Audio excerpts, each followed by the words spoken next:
We are back. It is Colts Corner with myself, Kevin Bowen, and Eddie Garrison is across the way. Colts hovering right around another touchdown favorite, and I would venture to guess a quarterback injury out in the desert could influence the fluctuation of that line over the next 72, 96 hours. It's Colts and Cardinals in Week 6. Eddie Garrison, are we getting a Jacoby Brissett tribute video? Has he made an appearance? I don't think so. I think he's played against the Colts, but I don't think in the building. Maybe just like 30 QB sneaks. They could just edit together. And the Hail Mary? Didn't he have a great play to T.Y. Hilton one time too against Denver? I seem to recall that being a great play. I should give Jacoby more credit than that. But yeah, we'll see how all of that unfolds here coming up as we get into Colts and Cardinals in Week 6. A little bit of a newsier week than typical. Obviously, we got a kicker injury and signing to talk about. Lou Anarumo gets another one of his former players. Those will probably be the big news items. But how you doing, sir? Doing well. As you know, I've been out the last handful of Mondays doing some stuff here. And unfortunately, Kevin, as soon as we get done, I'm out of town. So on Saturday, Olivia and I were going on vacation for a week. So I think it'll be you and Mark on Monday, and then you maybe Maddie Bowen as a birthday present. She happy belated birthday to Maddie Bowen. She can make a podcast appearance next week as your co-host. I was going to say, yeah, I'm going to be in a little bit of scramble mode next week, but deservedly so. A little vacay for you as you finally found a little bit of quiet time between your basketball producing that you do, and for us here, we're going to be moving buildings, and so Eddie's learning a little bit about the new building here, and that's why he's been out on a few of these Mondays. All right, let's get to the biggest news item here of the week, and that is a return of Michael Badgley to the Indianapolis Colts. 8-kicker tryout on Tuesday. Badgley, the winner of that. Eddie, I think this analogy might be horrific, so feel free to say if it is, but anytime you sign a kicker in season, that kicker is going to have warts. I think the best case scenario is if those warts are covered on your butt and not necessarily on your face. Why did you have to say butt and you could just left it at covered? Oh, yeah, well, covered, sure. I don't know. Or bottom, I could have said, or booty. I could have said some other words. You could have just, not gone there. Yeah, I guess I could have. Yeah, that probably wasn't the best analogy. If you want to edit it out, feel free. Nope, that's staying in there. No need to edit out. And let's look at Badgley. Okay, what do you like? First off, I think it's pretty rare in season to sign a kicker that you have familiarity with. And he literally worked with this battery of Luke Rhodes and Rigoberto Sanchez back in 2021. Worked with them for 12 games. I was talking to Rigo in the locker room today, and I was like, is the hold that much different for Spencer Schrader and Badgley? He says, no, not really at all. So, again, that aspect of getting used to said player probably isn't going to be as immense as it would if you signed another guy. Shane Steichen even has some familiarity with him. You don't want to put too much stock into that, but still, 2018, 2020, those guys out with the Chargers. And then lastly, he has kicked well in the playoffs. So, I think the Colts are trending in that sort of direction, and meaningful games and bigger pressure moments. There are a few of those kickers the Colts worked out that have never kicked in the NFL or certainly haven't kicked in a lot of playoff atmospheres. So, Badgley checks that box. I want to say he's 21-22 in his career in the playoffs, including extra points. Okay, where are the warts? 5 of 13 beyond 50 in his career. Before I get to 50, I'm just going to start physically with him. He hasn't kicked in the NFL in 600 days. It was a torn hamstring last year that caused him to miss the entire season. So just where is he at from a, kicking at an NFL level standpoint? You got to go back to the playoffs of the 2023 season, last time we've seen him kick. And then, yes, to your point, 5 of 13 from north of 50 yards. Since he's entered the league, I think it's the second worst percentage from north of 50. And you're talking about 45, 50-some kickers that fall into that category of having enough kicks to qualify. So he has been a very bad long-distance kicker. So what does that mean? Does that mean Shane Steichen now goes for even more of those, 4th and 7s around the 33-yard line to 38-yard line? Shane already goes for a whole lot anyways. So those are some of the things I think to look for. But, again, every kicker's going to have warts in season. Can you try to cover him up as best as possible? If you look at the list of the 8, Dustin Hopkins was probably the other one that certainly brought a veteran pedigree to him, a little bit better of a long-distance kicker, a little older, and again, the familiarity not necessarily is there with him. I totally forgot about Josh Lambo. For some reason, I remember him making a big kick to beat the Colts one year. Yeah, that sounds about right. Jags guy, right? So 8 of them. They also had that thicker kicker I saw from Missouri. Thicker kicker? Yeah, that was his nickname, right? Harrison. Do you remember him from college? No. 5'11", 240. Warsaw kid. Really? Mm-hmm. Did they bring Maddox Trujillo? He was not one of the 8. I know a lot of people asked about Rodrigo Blankenship. He was not one of the 8. Again, Trujillo, for what it's worth, was cut with an injury late in August. And for them to have brought Younghoe Koo to the Colts, they would have had to sign him off the practice squad. Basically, no competition. They would have signed him from the Giants off their practice squad. So, again, Michael Badgley, look at the resume. Makes sense. We'll see about the long-distance stuff. I don't know. Maybe now that they're the kickers are allowed to massage balls, aren't they? Yeah, that is that's a very interesting way of putting it. I don't know how else to get around it. I just hope you don't think like a 7th grader and you can think like a NFL podcaster and you could actually move on. I can certainly do that. To something else. I mean, I can certainly do that, but you just said massage balls, Kevin. Can't you say massage footballs or the K-balls as they call them? Massage K-balls, sure. Yeah. Maybe I should have been a little bit more descriptive there. So who knows? Maybe now he'll be able to kick, a little bit better from longer distances. So he was out there at practice today. He didn't kick in front of the media. But again, he is used to Luke Rhodes and Rigoberto Sanchez. So Michael Badgley, number 12, I believe he was rocking today. I do have a follow-up on this, though. So you mentioned Younghoe Koo. He was on the practice squad for the Giants. Another name that I thought that would be worth monitoring, just because he's actively kicking and we've seen him kick this year, is Matt Prater, because Tyler Bass, the kicker in Buffalo, is expected to be coming off injured reserve sometime soon. And this week, potentially, maybe not this week, maybe next week, but still. Is there a possibility here, Kevin, where we just see them go with Michael Badgley for the interim, and then once Tyler Bass is activated and Matt Prater becomes available, is that a guy that they bring in like, hey, he's a veteran, he's kicked a lot of balls, as you would say, he's kicked in a lot of big moments as well. Is that a possibility, or do you think the Michael Badgley signing is a permanent throughout the rest of the season? I think it's barring bad performance. I think it's as permanent as a kicker can be, as a kicker who signed in season can be. I don't want to act like you're signing in his prime whatever Justin Tucker here, and and Prater, I know he's been pretty good for the Bills here, so I don't know, maybe Prater finds another situation kind of like this one here, and maybe they take a little bit of a longer time with Tyler Bass, who has had a little bit of a roller coaster here lately. So I would assume this is going to be Michael Badgley's job for the foreseeable future. Okay, the other big move that was made today, the Colts signed Jermaine Pratt, who you and I thought would have been a guy that the Colts potentially traded for in this offseason when he requested that trade from Cincinnati, and then they end up releasing him, and it was like, oh, it's another Lou Anarumo guy. There is a need at linebacker. Potentially they'll go out and sign him. That doesn't happen. He goes to Vegas, starts the first 4 games, has 24, 25 tackles, plays every snap in week number 4 against the Chicago Bears, and then all of a sudden, between the fallout of that game and then last week facing the Colts, he doesn't make the travel to Indianapolis from Vegas, ultimately gets released yesterday, and now he has been brought in to assumedly start next to Zaire Franklin this weekend. And as a move in order to open up a roster spot, Joe Bacci is now on injured reserve with an unspecified injury. It's all a little odd, I must say. Bacci, no injury reported out of the game. No injury reported on Monday.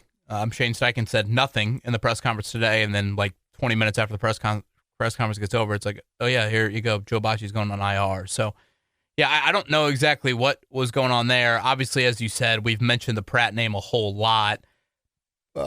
He was super complimentary of Lou Anarumo. He mentioned this during his press conference. He was Lou Anarumo's first draft pick, if you kind of look at it from that light in Cincinnati, as a 3rd rounder in 2019. Called him a father figure. So my question is this. Is he an upgrade from what you have? And right now that bar is incredibly low. Incredibly low in how they've rotated next to Zaire Franklin. They have tried a ton of dudes. It has not gone well for virtually any of them. And now they're going to bring in a guy that, has over 90 starts in his NFL career. And, we'll see obviously what's left in the tank for him. I'm not going to pretend to have dissected the 4 Raiders games he's played. There are some numbers that indicate he was playing fine. And again, the bar is not very high for the level the Colts were getting next to Franklin. So it is really interesting how much Chris Ballard has just basically said to Lou Anarumo, have at it, man. Have at it with these guys that you want. Now, granted, they could have signed Pratt, earlier in the offseason, and yet, that didn't happen there. I don't know if they wanted to see some of these younger linebackers, if they want to see Jalen Carlies until he got hurt. Doesn't sound like the Carlies return is imminent. Him and Jalen Jones both going to stay on injured reserve, at least for another week. And so far, I think Anarumo has brought a lot of good to the Colts. Unfortunately for the Colts, though, the Anarumo connections have not gone very well. I mean, Xavier Howard retired from the NFL. I would argue Joe Bocci was not playing good football before he went on injured reserve. Mike Hilton, probably too small of a sample size to offer anything more than that. He is also on injured reserve for the time being with a shoulder issue. So we'll see. Now it's a 4th time. And all these guys have rich history with Anarumo here. So linebacker has clearly been an area that they need to look at. And, I would assume, given Jermaine Pratt's in game shape, you would think he could play and play a good amount on Sunday.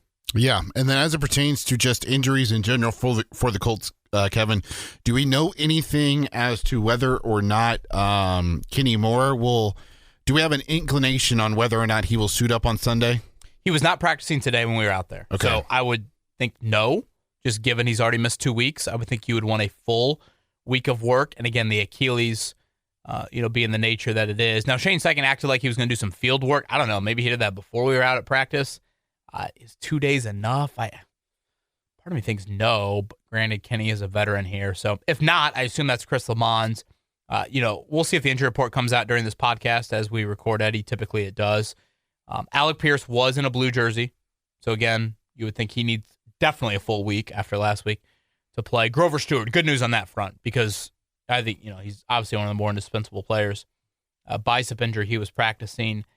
Tyler Goodson was still out. And then Braden Smith was not practicing. Right sleeve or leg on the right sleeve. Sleeve on the right leg. Is that the knee that he has been having I think chronic issues with? Is Jalen Travis, I assume, would be the one that would fill in there. And again, the O-line's been very healthy so far. Matt Gonzalez for one game is it. You've had your starting unit in there for 4 of the 5 weeks. And Eddie, I can't recall too many times I don't even remember a lineman getting hurt. I think Nelson had to leave for like one play that one game, but they've been pretty healthy as a unit throughout games and, of course, from week to week as well. So that might be something worth monitoring as the week moves along.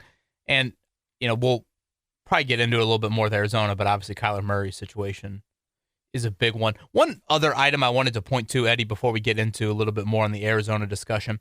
Did you mention anything, by the way, about Jalen Carlies or Jalen Jones? Yeah, I just mentioned it briefly. Okay. Neither of them opening up the window just yet. I don't think they're going to be out for too much longer, but this week, neither of them will be back to practice. One thing I wanted to hit on, and I know Mark and I did this a little bit on Monday, Eddie, but there is this, and I get it, there is this discussion right now with the Colts. How legit are they? Oh, they haven't played anybody. That aspect to it. And I think the NFL is one of the harder leagues out there, even though it's only 17 games. What you look like month to month can really change in a hurry. Mm-hmm. Really change in a hurry.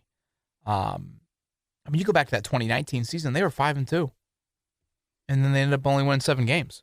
It's like when it starts to go down certain paths, it can really, stay on those paths, if you will. And so this has been kind of a popular topic of, okay, what does 4-1 mean? What does, the point differential mean? And that was something that I tried to point out on Monday of like, it's so rare to see the Colts beat the what out of teams, plurally. I say those teams. So I decided to take a little deeper dive into it, Eddie, and I looked at the last decade. Teams at this point of the season that have a point differential like the Colts have. And right now, I think they're plus 74. Mm-hmm. So the round number I used was plus 70. And if you look at it, they're one of 9 teams. So you go to the past 10 years, they're one of 9 teams to be sitting here in week 6 with a plus 70 point differential. My thought was, does early season success lead to late season success? Does it lead to playoff success? And if you look at it, it has in almost every single case among those 8 other teams. I believe 7 of the 8 went on to make the playoffs, and 3 of them made it all the way to the Super Bowl. Oh. So place your bets now, people. You're talking about consistent winning, like 11, 11, 11, 12, 13, 13. I mean, we're talking, very much winning seasons, and then playoff success. I think combined, it's 10 playoff wins total for those 8 teams, and again, 7 of them had made the postseason. So not only are they getting in, but they're winning, games when they are in there. So, again, it's just some evidence. Doesn't mean exactly gospel, like the Colts are all of a sudden going to do what these teams have done. No, but when teams have been this dominant early in the season, it's been a very good tell to what they are in December and January, which in the NFL I don't think is always a given. And now the Colts schedule, it's also stating the fact, it is very backloaded. I mean, it is. You've got both the Jacksonville games. You're at Kansas City. You're at Seattle. We'll see what San Francisco is in Week 16. Even both the Houston games. So, it is a schedule that looks much different later than it does early. But I just wanted to point that out from a big discussion topic that I feel like is there with the Colts right now. Let's talk about their upcoming opponent for this week. That is the Arizona Cardinals. They won their first 2 games of the season. They have now lost 3 consecutive games by a field goal at the end of the game to San Francisco, Seattle, and then, of course, last week to Tennessee. A couple of injuries to note here off the rip. James Conner, obviously on injured reserve with a foot injury. Trey Benson missing the second week of what is an ankle injury. He is expected to be out somewhere between 4 and 6 weeks. Michael Carter has now taken over as the primary ball carrier for Arizona, and of course, everyone by now knows who the other running back is. It's Emery DeMercado. Of course, he's the one who's responsible for dropping the ball at the goal line for Arizona last week. Ultimately, being displayed all over social media for the punishment, quote unquote, from Jonathan Gannon. That ultimately led Jonathan Gannon to being fined $100,000. Kyler Murray is currently... If I'm Gannon, what if I Venmo request that running back for the money? Well... Would that be allowed in today's climate or no? I would say no, just because, you're an NFL coach. You can't put your hands on a player like that. Boy, if there's one time you can, I want to say that might have been. And if you're going to do it in the locker room. Don't do it where there's millions of cameras all around. That's probably true. Kyler Murray on the injury report right now. He's dealing with a foot injury. On Monday, Jonathan Gannon said, we'll see how the week goes. Today, did not participate in practice and is listed as day-to-day. And, of course, Kevin's already noted Jacoby Brissett is the backup quarterback and would be starting for Arizona if Murray cannot go. And, yes, Kevin, he has faced the Colts twice since leaving Indianapolis, never once playing in Lucas Oil Stadium. In terms of offense, they're 24th in points, 27th in yards per play, 8th in yards per rush, and 26th in pass yards. Defensively, they're pretty stout in this regard. They are giving up the 6th fewest points, 11th fewest yards per play, and they have the 7th best rush defense in terms of yards per rush allowed, but they are very, very bad. Once again, another opponent for the Colts. In terms of pass yards allowed, they are 29th in the league. Obviously, the key players on offense, you know them if you play fantasy football.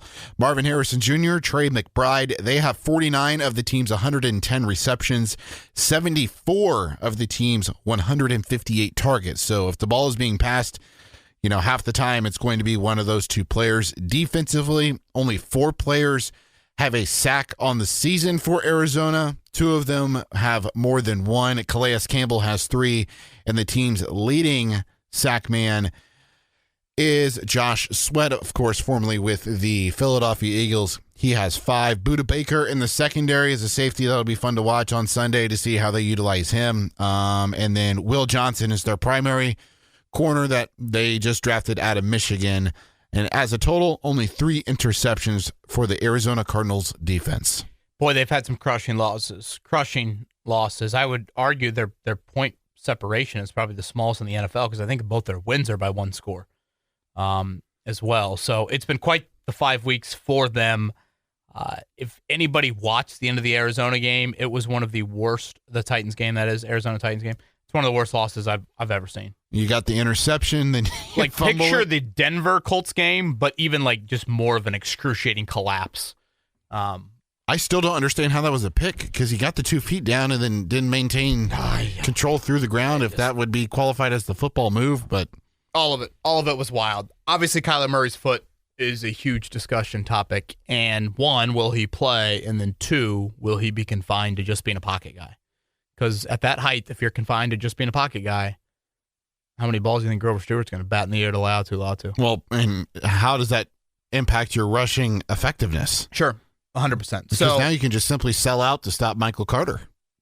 So, yeah, that is a huge, huge topic. So, again, this line, I think, has fluctuated a little bit more with the Colts, and I would venture to guess that'll continue, assuming Kyler's status remains up in the air.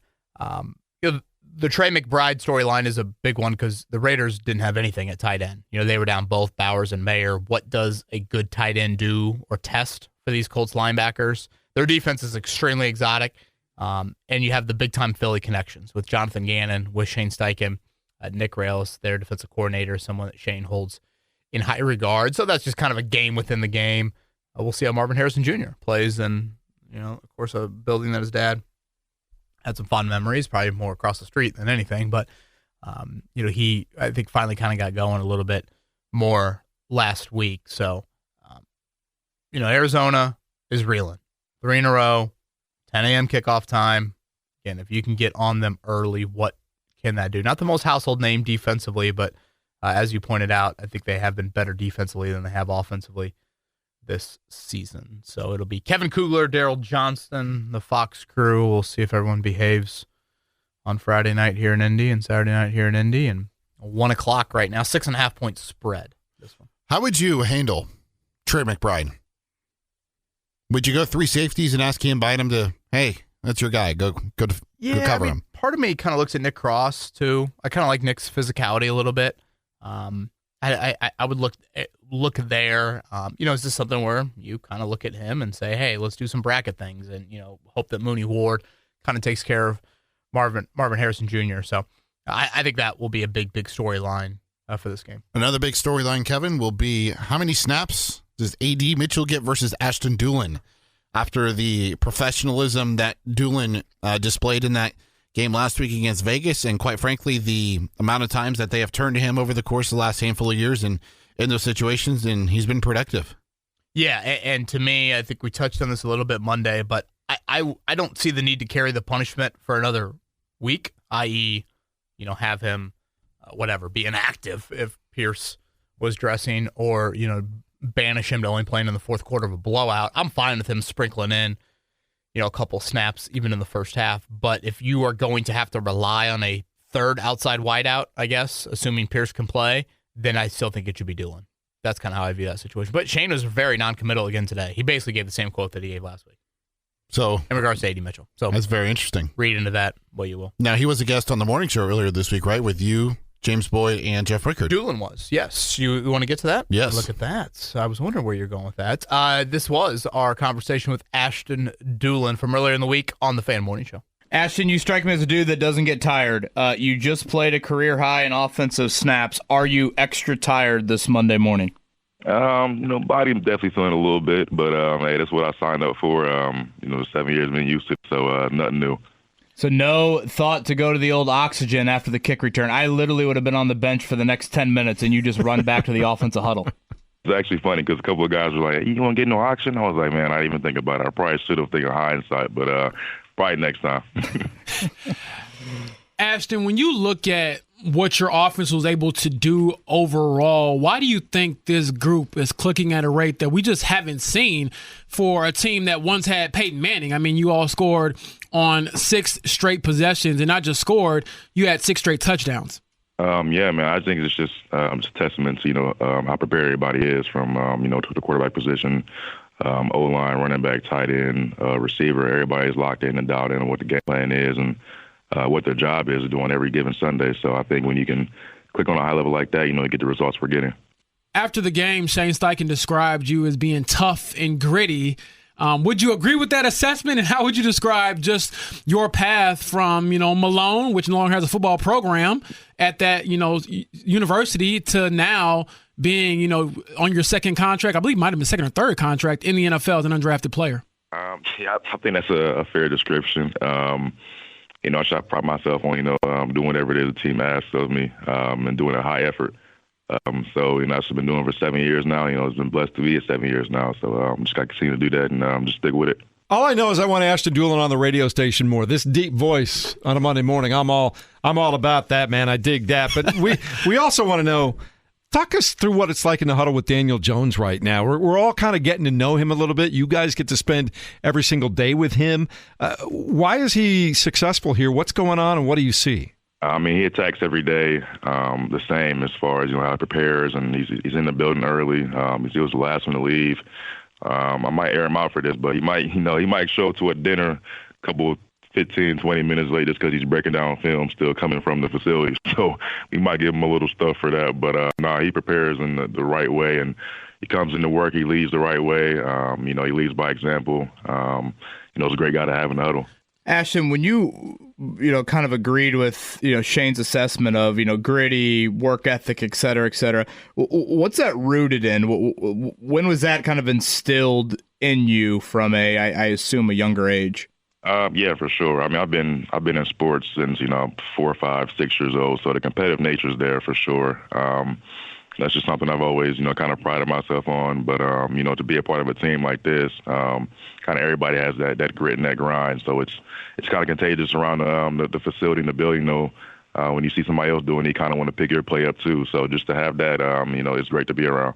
If you don't mind, could you take us back? And I think you've told this story before, but for our audience that hasn't heard it, could you go back to the 2019 draft and just, I guess, did you think you would get drafted? What was the final day like, and why Indy as an undrafted free agent? For me, it was to think I was get drafted. I was just happy to get the opportunity to go to the combine, be the first player from my school to go to the combine, and have a chance to get drafted, and just to be in the league as a whole. To be that first guy was surreal, kind of a blessing. But just to get in the building, and that final day, not hearing my name called, but then immediately after, you're on the phone talking to teams and kind of deciphering, what's the best fit and where to go. And Indy was always kind of my second home because I was born here, and my mom's side is all from Indy, so it was like, this is a good choice. The situation with just to be here with Chris and everybody, and they welcome me with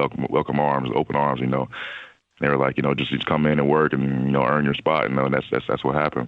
I totally forgot that you were born here. Where were you, or where did your mom's side grow up, and how long did you live here? Yeah, so I was born in Elkhart, Indiana. She was born in Elkhart. I was only there for a couple months, but her she grew up here. Her side is all from Elkhart. They say that's the RV capital of the world. So small little Elkhart. Yeah. They should be giving Ashton Dulin just RVs galore after that effort yesterday. I feel like right? We got to get your Wikipedia. We got to get the Wikipedia page updated, Ashton, because they're lying about you, man. They said you're born in Ohio, and I feel like after you have a game like that and a career like you've had, you got to get some more respect here on the internet. Wikipedia, anybody can edit on Wikipedia, so it's free game with that for sure. I'm gonna go in and change it to Ashton doesn't get tired Dulin, as your name. One thing I do want to get into, and I think I had this conversation with you a couple years ago, actually.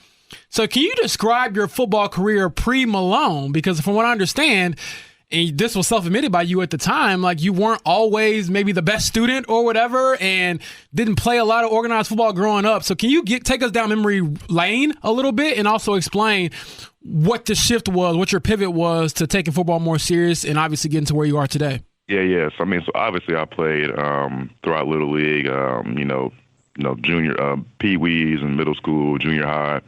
Starting when I was 8 years old, played till I got to high school. Problem was my grades my freshman and sophomore year. Didn't have the grades, so I couldn't play. I couldn't run track either. Not focusing in the classroom and stuff like that. But then I missed my freshman and sophomore year, playing my junior and senior year. Was playing free safety my junior year, and then played both ways, obviously, my senior year. And then had a couple walk-ons, preferred walk-ons to play free safety. Had like 4 offers for receiver. But I also wanted to run track in college. So for me, it was like, let's do both. Malone was the best fit for that.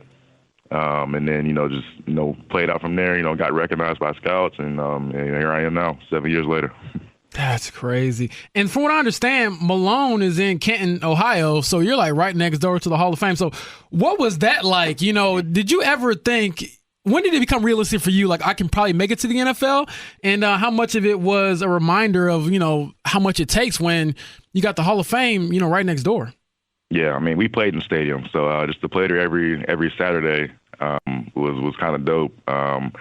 For me, just to know that you have an opportunity to go, as long as you do what you got to do, handle your grades, handle your business on the field and off the field, and they'll find you. So for me, my junior year, I was like, I got a shot. But I always believe, of course, I could make it to the league. That was always a goal of mine. But to have it, kind of come lay out in front of you, and the plan kind of comes together, and it's like, okay, I can really do this. Your teammates around you, they get excited too, because they want a chance too, and they see scouts coming around. They're like, okay, everybody might have a shot. So just to have that in the locker room was good to see. Well, Ashton, just real quick, I wanted to say your clout is already rising. We had a listener already update the Wikipedia page to say born in Elkhart, Indiana. So how quick was that? Look at that. Man, wearing a lot of hats like Ashton Dulin yesterday on game day. He was a gunner. He was covering kicks. He was taking a kick back to the house. Unfortunately, got called back. And 2 big catches. Should have had a third. Frankly, I thought that other one was a catch there on the far sideline. Ashton Dulin with us here on the Payless Liquors hotline. What is the new kickoff rule like? I'm stressed following it. What is that like for you? It's an entertaining play, but I feel like there's a ton of things going on with the new kickoff. Oh, yeah. I mean, it's definitely fun. We get so many more chances to return the ball. But the kickers are kind of getting crazy with these kicks. Some of these knuckleball kicks and the different kind of trick kicks they can do. It makes fielding it a little bit more tougher. But once you can field it clean and you kind of beat that first level, then you got a shot pretty much almost every kickoff. So I mean, you just got to find the holes and trust your blocks, and then you gonna have a big play on the rise. Biggest thing you've learned from Reggie Wayne since he's been your position coach? Oh man. Is he diagnoses coverage probably better than anybody else. He's on the field, he's on the sideline sometimes, just yelling at us what the coverage is, and right before the play you might see a picture, it changes, and he's able to, sometimes we can hear him, sometimes we can't. He doesn't know that, don't tell him that. But when he sees it, he's yelling on the sideline, hey, cover 2, cover 4, whatever. But just having him there, and it makes reading defenses easier, makes you comfortable, go out there and play and trust your abilities. Is he a coach that shows his own highlights to you? Believe it or not, he's probably only showed I could probably count on one hand how many times he showed me his highlights. Really? Probably all of us as a whole. He doesn't really brag too much, but he definitely shows us his like when he's breaking down a certain route or something like that. He'll definitely go back to the archives and pull his one-on-one clips of him just routing somebody up and doing what he does. Hey, while we're talking about wide receivers, one of the things I really like about this group, and obviously Jonathan Taylor is one of, if not the best running back in the NFL right now, but running backs in the NFL don't get yards unless wide receivers, not just offensive linemen, do their job and make blocks. This group seems totally bought in on making sure you make your block and your assignment. What do you guys talk about going into games when it comes to you just making sure you seal your edge, you take care of the cornerback, you help create that hole? What's that like for you guys? Oh man, I mean everybody in the receiver room is ready to block for anybody. There's cliches, block to get the rock. So that we're all kind of bought in on making sure our guy doesn't make the tackle, because if he doesn't make the tackle, then Reggie is counted as a loss every time. Doesn't matter if your guy makes the tackle, whether you beat him in the first 5 yards and you had a good block for that first 2 seconds of the play, but if he gets on the attack where he makes the play, Reggie counting as a loss. So for us, it's don't let your man make the tackle, and let JT go to work. I think it's a great story, Eddie. I just think it's a great Colts story, and not everything's got to be Ring of Honor and Hall of Fame, although Canton, Ohio is in this guy's background, but I think he stands for so much you want to be about. And, I said this on Monday, think about all the wideouts they've drafted. Everybody in that room, Eddie, they drafted. Mm-hmm. Gould, Downs, Mitchell, Pierce, Pittman, they all have drafted them since Dulin. Mm-hmm. Think about the guys they also drafted. Desmond Patman, Mike Strawn, Paris Campbell. All of them were drafted in Dulin's career, and yet here he is, still doing his thing, recovering from an ACL. So really enjoyed that. Hope you guys did as well. I think Ashton Dulin strikes me as just a good dude. A lot of Twitter questions to get to, starting with Peyton. After seeing what we've seen through the past 5 weeks, do you think Indiana Jones has done enough to warrant trading Anthony Richardson? I don't really see the need to trade him in the next month. Eddie, let me throw this hypothetical at you. Okay. If Daniel Jones tears his ACL tomorrow, and you're Chris Ballard, what are you doing? Are you calling the Giants for Jameis Winston, or are you rolling with Richardson? That's a loaded question there. Do you call about Kirk Cousins?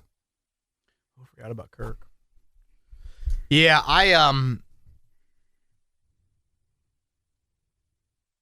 Again, I would not trade Richardson in the next month. I'd probably go ahead and roll with them. Then you'd have to get to the end of the year, and then you're having another combo of like, well, Daniel Jones' injury history is oh boy, God, can you imagine? That's the next conversation that we had to have.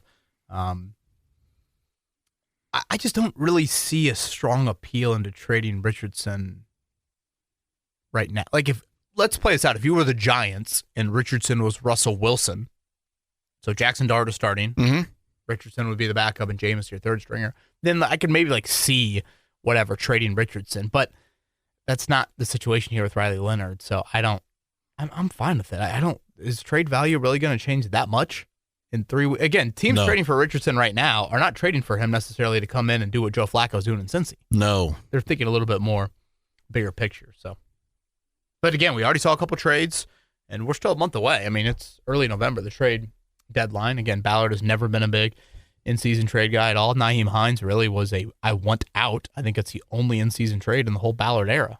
It's kind of wild. He just signed somewhere, didn't he? Yeah, Chargers. Yeah, going back out there, practice squad. Another team banged up who the Colts play here in a couple weeks. Yeah, of course, Omarion Hampton going on injured reserve, so after Najee Harris. Yeah. So he will miss that game against the Indianapolis Colts in a couple weeks. Steve is next. KB, longtime listener. You never miss a show. So we thank you so much for your dedication, Steve. Thank you, Steve. Even through all the different producers and / co-hosts / moderators / whatever you want to call us. Amen to that. That's a true dedicated fan right there. I'm curious, this is Steve asking, how the Jalen Jones and Jalen Carlisle's injuries are going. What do you think about their impact and what it will be if they return fully healthy? So again, neither window opened for them this week, even though they are eligible. I don't get the impression that this is something that's going to last the entire year for them. So that's good news. I do think their returns could happen at some point here this month. I think it's worth pointing out, Eddie, neither were very high on the depth chart pre-injury. I got the vibe with Jalen Carlisle's like, oh boy, this isn't looking great for him. Jalen Jones, definitely, it wasn't looking great. Now, I would push back. I'm a big Jalen Jones guy. I would like to see Jalen Jones is I think if everyone's healthy right now in the secondary, and, shout out to Chris Amons. I thought he did a nice job the other day, but I think you roll with Travaris Ward, Jalen Jones as the outside guys. We'll see about Mekhi Blackman and then have Kenny there in the slot. But can Mekhi just learn how to stay on 2 feet? I know. Gosh, I know exactly. Carlisle's the Jermaine Pratt thing is also, a little bit of a kind of wrench in probably his thought process there. So, both of them play positions, of course, where you have question marks right now. But again, I didn't get the Grand Park feel with either of them. That was that great before the injury. Why do you think it is? Other than the fact they're not Lou guys, or is that just it? I hate to act like that's I hate to go down that path, but Because the tape, if you just watch it, Jalen Jones Right. is like, hey, I am an NFL quarter. yeah, I can get I know Carlisle's had a nice. I can get maybe a little bit with Carlisle, but to me, Jalen Jones has got a lot of tape. Especially when you consider the fact, and I always keep going back to, they thought a guy who hadn't played in 2 years, or looted at least, and Xavier Howard was a better option than Jalen Jones. And immediately put him in the starting lineup. I mean, yeah, that's one that will just scratch my head on that one. Mm-hmm. Terp would like to know, is Ashton Dulin the second best behind Tyler Warren, just pure football player on the Colts? Boy, that's a good one. How do you define that? How do you define pure football player? Eddie Garrison? That's a. Is it I don't know. Eduardo on the birth certificate or Eddie? It's Edward. Edward, duh. Come on, Kevin, you idiot. How do you define that? Pure football player. I don't know. Is it a guy that you can always count on to show up, and he's not gonna take any BS? Like Variety of roles. during that interview, just talking about, hey, suck up some oxygen, you'll be good. Like if you said me name 5 football players in the Colts, Dulin for sure, Warren for sure. I mean, gotta say Quentin Nelson. I would say Kenny Moore the second. Zaire. I was gonna go Michael Pittman Jr. Because why? That man don't have any USC pretty boy in him. There it is. Have I told you that before? A time or two, maybe. I don't know. Part of me thinks can this dude go play on the other side of the football? I think that's maybe the best way I can describe football player. Could you go if all of a sudden we got a ton of injuries? You don't think Zaire Franklin can line up at tight end? If we're the Class 1A Pioneer Tigers, can we go out there and you play both ways? Zaire Franklin would probably be close to being on that list as well. I mean, obviously Buckner, Grover. I mean, there's so many guys, but I get where you're coming from, Terp. So Michael Pittman Jr. 1,000%. 1,000%. Yeah. I also, one thing to note here, I think I would have to go back and look at this. I'm pretty sure Jermaine Pratt was one of the main guys that was a part of that Bengals defense that kind of helped neutralize Travis Kelce when Kelce was in his prime. Because when you go back and look at those, That would make some sense. when you go back and look at those games of when the Bengals were having success compared to, unlike most of the rest of the teams in the NFL, at shutting him down, they were the one team that could neutralize him. And I think the combination of Jermaine Pratt and what's his name? He's in Atlanta now. The safety.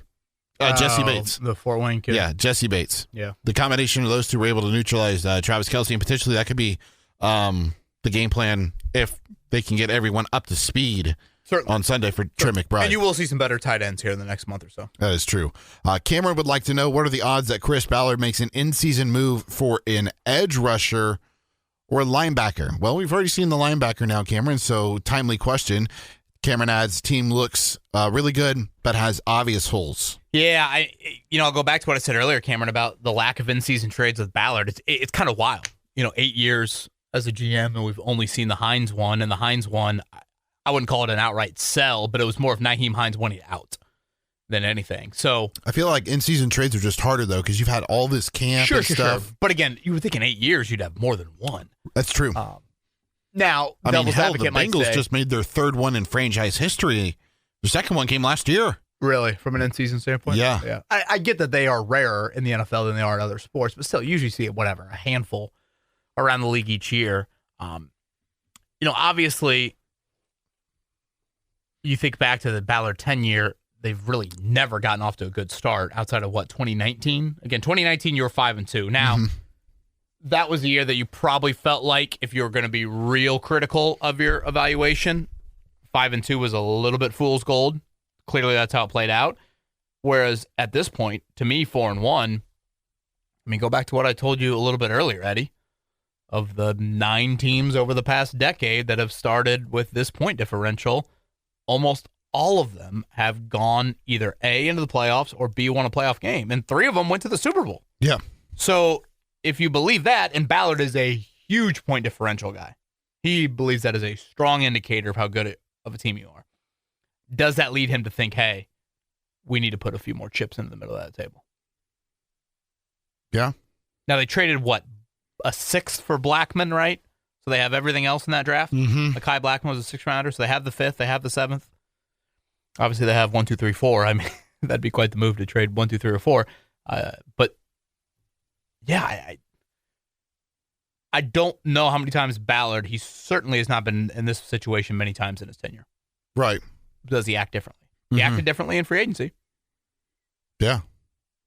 I'm fascinated on the edge part of this because it appears that right now that Latu has made significant strides. You can't admit that, but it feels like he's in the Sam Hubbard role when Lou was in Cincinnati, because Sam Hubbard was another edge guy who was athletic. He could drop him into coverage like we've seen from time to time. Latu could, was pretty stout run defender, and then he could win occasionally in pass rush, and it just seems like that's the current role that Latu has with Lou Anarumo. So they just got to find. And Tyquan Lewis joined our show with Jake Crane Company a couple of weeks ago, and he was talking about just like one of the key differences between Gus Bradley's system and Lou's system is that there's a lot more gap integrity and a lot more gap focus compared to just trying to be disruptive like Gus Bradley was. So I'm sure it's the scheme and just that's the part of it. So that's why we don't see the edge rush production that we clamor and hope for. Yeah, I would like a little bit more from a pressure standpoint. I think they're bottom 10 right now in pressure rate. I'd like for that. That would be one of these ones that you definitely look at and say, all right, can it improve, especially as the competition starts to improve? 3 questions left. Evan is one of those finalists. It's clear and obvious now that Shane Steichen was never the problem. People wanted him fired, but his play calling has, for the most part, always been on point. It's been his overall handling of the head coaching duties and decision-making and accountability that have been questioned. And that still holds true this season, citing Gus last year, the handling of the media and the AR benching last year, etc. As much as Evan was an Anthony Richardson guy, it's been AR's lack of consistency and health that held this team back, and Daniel Jones has by far been the better quarterback for this team. Do you think Shane Steichen can continue to have this type of approach, or will it eventually get him in trouble at some point? Thanks, and have been loving the pods the last 5 to 6 years. Oh, thank you, Evan. That's still a lot of pods. That is. Not as loyal as Steve, though, is I what know. you're saying? Yeah. Okay. But he could get on Steve level. He's on the JV Mount Rushmore here, Evan. On that now. Okay. In all seriousness, thank you very much for listening. Yeah, I mean, it's hard, Eddie. Like, sometimes you get into these, evaluate the head coach, evaluate the GM, who made what decision. And it's weird with this operation because one has been at it in his 9th year and one's been at it in his 3rd year. It's just like, okay, where are you? Like, did Steichen have more say on Anarumo? Clearly, Steichen has mentioned that his past history with Lou. Mm-hmm. Like, I would think Been that facing him.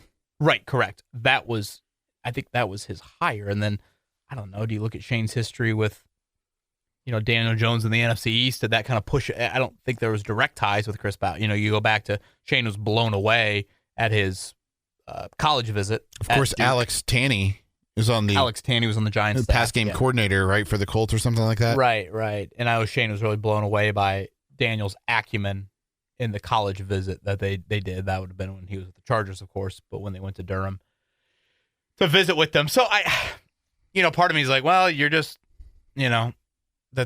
you can't just discredit Chris Ballard like that. You can't just act like he didn't have any say. Mm-hmm. And clearly Ballard, if you want to look at this offseason, what did change was certainly the free agent philosophy. Yeah. Even if you want to say, hey, Anarumo was more the Steichen hire. Jones was whatever, more the Steichen background. Cam Bynum and Javarius Ward, to me, is a clear change in process. Mm-hmm. And that is what unquestionably, A, was needed, and B, welcomed, and credit to Chris Ballard for seeing that, I guess, and acting upon it there. But,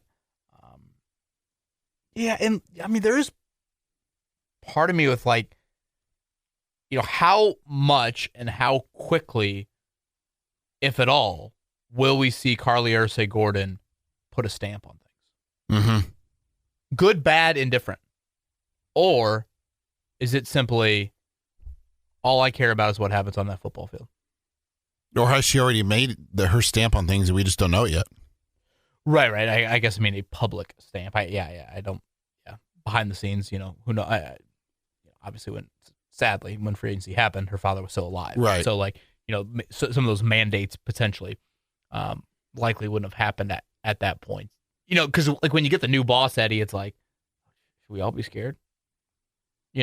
She doesn't strike me, Kevin, as the one, and you would probably know more just because of your experience of interacting with her and working alongside her. She doesn't seem like one that's going to micromanage and mandate things. She may be the one that, is like, hey, I'll let everyone do their job because that's what you guys are being paid to do. That's what I'm paying you to do. I'm paying you to coach. I'm paying you to manage. You guys figure all that stuff out. As long as I am, seeing a product on the field that I enjoy watching, and it's a product that is competitive and that we're winning games, and there's a clear sense of direction on where we are going, I'm perfectly fine with where things are at. Right.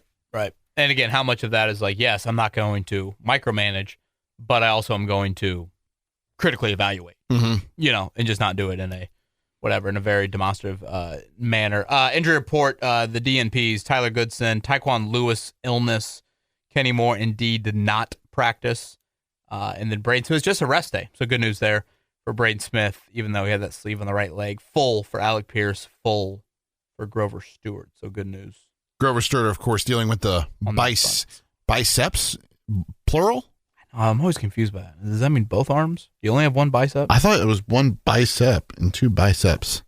Can't say mine or have any definition on them, so you might make the argument that I have none. So last week we had British Jake and just a Jake, and I thought that might have been Jake Query, the guy I work with, submitting questions for whatever the reason. Now we get a JB. Now, is this James Boyd, a Canadian James Boyd, or is this a different JB from Canada? James Boyd is passionate. He is dedicated. I really hope he's not sending questions to the spot. That man needs to rest a little bit. All right, JB from Canada. We're coming for the Colts game. Well, we welcome you. Have fun. Enjoy Indianapolis. JB states, we've done all the touristy things. What's a must-do/see in Indianapolis? Any hidden gems in the stadium? Where should we go watch the 4 p.m. games? Well, Eddie, I might toss this back to you. Gyms in the stadium. I mean, I can't. I've probably seen 6 sporting events in my life inside of Lucas Oil Stadium, and they are like a Notre Dame football game, a national championship football game. So, Eddie, any must spots inside of Lucas Oil Stadium? I haven't been there this year yet, so I don't know if they've changed anything. I always liked going over by the main entrance, by the Manning statue. And walking in that way, just because you've got the horseshoe there, you got the Lucas Oil. Is that where the anvil is? Yes. Okay. Yeah, that's where all that stuff's at. Yeah, I mean, I'm probably, and I say this for like any stadium, I'm kind of like if I can and the schedule allows for, I like to get in there, 45 minutes early and just kind of walk around. Just get a lay of the land, see what's in there. Looks like it's going to be an awesome fall day in Indy. Now, in terms of Slippery Noodle, where to go to watch the 4 p.m. games, Tom's Watch Bar would probably be. Tom's Watch Bar. You've got a Kilroy's and a Brothers downtown. Yard House. You've got, again, Slippery Noodle, I think, is just a cool place to kind of definitely see either pre or post. As far as other things to do, I'm trying to think. We don't have any, college football home games. Notre Dame is home, but nothing in Bloomington or West Lafayette. Pacers have a home preseason game, right? Saturday night against the Thunder. Yeah. So I think Gainbridge Fieldhouse is awesome. So I would definitely check that out if you're not doing anything else. I don't know if there are any other shows or anything going on downtown, either. Yeah, I'm not up to date. I'm just trying to survive. Last question is from a loyal listener, Flippin'. What's your You could go to Log Miller's, the bar that sounded like Senor Sanchez stopped at. I wasn't going to bring that one up. Final question is from Flippin'. What's your revised record/ceiling for this team, Kevin? Ooh, that's a good question. Oftentimes I like to get at least to the midway point and not bail on my preseason thought. What was your preseason thought? I was 9-8. 9 wins I had for the Colts, which I think based off some of my colleagues, I think I was a little bit more on the optimistic side than a few of them. What did I have right now? I think I had 4-2 after this week, so a win would put them at 5-1. Obviously, they've played football a lot more impressively than I thought they would. Part of me, outside of just the pure win-losses, I really feel like there is an opportunity for this team to play better, even though the schedule I think will be difficult in the second half of the season. I'm curious, like, what is this confidence going to do for them? Yeah. They've never started like this. So, again, you can look at it one way. Oh, you're reading your press clippings too much. Okay, sure. Or does belief lead to more success? And honestly, the one that probably believes the most right now is the quarterback. And when that position believes and is performing, you can do a lot of things here. So, I'd probably reset the over-under. So 7.5 at the start of the year. I went with 9. I would go, boy, what would you reset it at? Vegas, 10.5, 11.5? So it's funny. Jake and I do it almost weekly now where just because of how fickle and week to week the league is, Right. we'll do the rest of the season Colts predictions. And like when we did this on Monday, I had them at 12-5. You went with 12? I mean, when you look at it and map it out, I certainly hear you out. Yeah, I mean, we talked a little bit, Mark and I, on Monday. They'll probably be an underdog next week, but like, you can make the case they're not another like legit underdog until Kansas City. I mean, there's still even a chance they may not even be an underdog next week, depending on how Banged up the Chargers are, and the Chargers and how they look this if week. I'm not mistaken, I think the Chargers have Miami. You want to talk about a long trip home after that one there? I'll go 11. You're going 12. I'll go 11. If you're setting the over/under, I think the 11.5 would be appropriate. Yeah. Yeah. Gosh, which is a big number, man. Yeah. I mean, you look at it. There's not a lot of NFL teams that are, even with the 17-game schedule, that are reaching that point. And Jacksonville. I mean, gosh, man, the fact they're 4-1 is kind of wild. Like, I if know. the Colts lose Sunday and Jacksonville wins, as great as the Colts season has been so far, they'd be second in the AFC South. Yeah. They'll have lost the AFC South again if the season had ended, which is just crazy to think with how well they've played. Now, I think Jacksonville's more fool's gold, though. If you look at it right now, they're forcing 1 million turnovers. 14 turnovers, leading the league. That can't continue. It can't.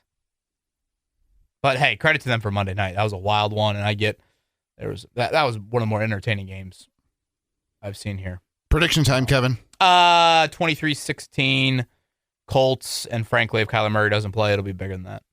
I think it's still like 26-13. With or without him. With him. Without him, it's like 10. No love for Jacoby. Maybe of course, that's me giving them a touchdown. They didn't get one against Raiders. Raiders didn't give them one. Arizona's better than the Raiders, right? The Raiders were, to be fair, the Raiders were 0 for 4 in the red zone. That's kind of an anomaly on that. But nonetheless, both of us think Colts over Cardinals in week 6. Eddie Garrison, enjoy vacay. We'll talk to you on Monday, recapping Colts and Cardinals.